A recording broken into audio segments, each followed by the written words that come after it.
చెప్పేటండి. మీ ముగ్గురు ప్రేమించారే నీచ్ కమ్మిన కుత్తేగాళ్ళు, వాళ్ళు ఏం చెప్పారో ఒకసారి వినండి. అలా మా క్రియేటివిటీతో బాలకాపురంలో బాంబు పెట్టాం ఫాదర్. ఈ ఊళ్ళో అందం ఆస్తి ఉన్న ముగ్గురు అమ్మాయిని పెళ్లికి సెటప్ చేసుకున్నాం. ఇంకొక వారం రోజుల్లో పెళ్ళనగా బాల మమ్మల్ని వెతుక్కుంటూ ఇక్కడికి వచ్చేసింది. దాని కాపురం మేము చెడగొట్టాం కాబట్టి డెఫినెట్ గా అది మా పెళ్లి చెడగొట్టి ప్లాన్ వేస్తాం. దాన్ని ఎలాగైనా మేము వదిలించుకోవాలి. ఈ ప్రాసెస్ లో దాన్ని ఏదో ఒకటి చేసేస్తాం. ఆ తప్పు కూడా మా మీద రాకుండా చేసిన పాపానికి చేయబోయే పాపానికి ఇదే కన్ఫెషన్ గా భావించి మమ్మల్ని మన్నించాడు ఫాదర్. ఇప్పుడు అర్థమైందా ఆ ముగ్గురు ఎంత ఎదవాలో? అవును, మేము యాదవలమే. కానీ బడేమియా గారు, మీరు చాలా గొప్పోళ్ళు సార్. మీ గొప్పతనం గురించి మేము చిన్న కీర్తన సమర్పించుకుంటాం. ఓకే, దొరుకుతారు కదా.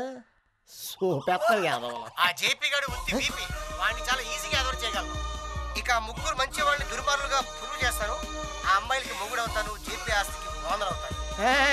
ఆ వాయిస్ నాది కాదు, ఏ శివారెడ్డితో మిమిక్రీ చేస్తుంటారు. మా వాయిస్ కూడా ఏ శ్రీనివాస్ రెడ్డి మిమిక్రీ చేస్తుంటాడు. ఎక్స్ట్రా వద్దాం మా బడే.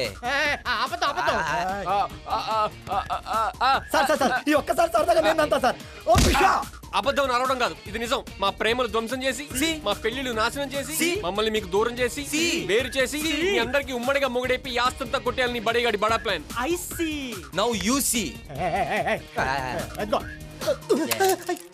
మేం ప్రేమించే వాళ్ళకి వ్యతిరేకంగా ఇంకొకసారి ప్లాన్ వేసావంటే ఇదేంటి ఇలా కొట్టేసింది? మీ అక్కకి అని తెక్క? మా అక్కనంటావురా? నువ్వు కొట్టవు కదా? ఈ మాత్రం చాలరా. ఇది గుజరావు కదా, దెబ్బ బంగారు బడేమియా, చెప్తున్నా బడేమియా.